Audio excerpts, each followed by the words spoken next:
Ang ganda. Super satisfied. Ganda, Diba? di ba? Saan ka pa? Hindi mo no? Hindi ko po in-expect na ganito. Diba? Parang ganda talaga. As in, Pero- super. Ito talaga, as in, achieve na achieve yung color.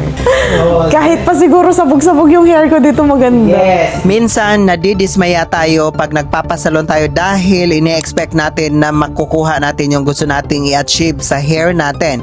Kaso nga lang, yung hairstylist daw is sinasabi na mahirap daw kulayan ang buhok. So, ganito yung sinasabi ko sa inyo na ang buhok talaga is hindi porket na maganda ang result sa kaibigan nyo or kahit sinong kakilala nyo ay pwede na rin i-apply sa hair nyo. Meron kasi talagang buhok na mahirap i-achieve yung mga color lalo na kung hindi marunong ang gagawa sa inyo. So make sure na kailangan nyo talaga na ipatest mo na yung hair or ipakonsult nyo muna kung kaya ba talaga sa hair nyo dahil talagang kung meron tayong hair na super black, mahirap talaga siya i-achieve yung gusto nating color kahit natural pa yan.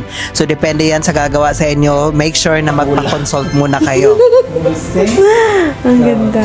In fairness. Eto guys, hindi na naman kayo mas satisfied kung hindi natin tatanungin yung client dahil eto umupo sila umaga at eto pagabi na. So eto, satisfied ka naman sa transformation mo for today, ma'am? Yes po, super satisfied. Ganda, Diba? di ba? Saan ka pa? Hindi mo in-expect na No, ganito, ma'am, no? hindi ko po in-expect na ganito. Diba? Parang ganda talaga. As in, Pero, super. nung umupo ka na dito, hindi ka talaga makapag-decide kung ano yung Yeah, gusto mo. hindi. Dahil ito yung sinasabi ko sa inyo guys na natatakot din kasi kayo na kung ano baka anong outcome. Baka kasi hindi bagay. Yes. Diba? So, kaya nagpasuggest ka na kung Oo. Okay. Usually kasi ganun, tinatanong ko kung ano yung babagay sa akin. Kasi usually mas marunong kayo, di ba? Pero ito talaga maganda. Diba? As in. So, yun yung sinasabi ko sa inyo guys. Depende talaga yan sa pinaka-trusted hairstylist nyo. Dahil meron talagang super ash na parang nagiging matanda tingnan.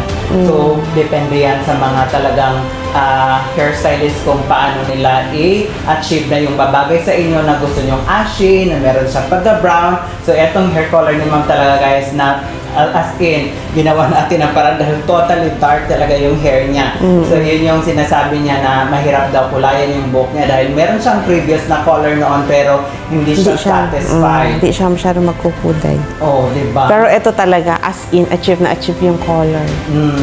Nag-iba din ito. Ang ganda.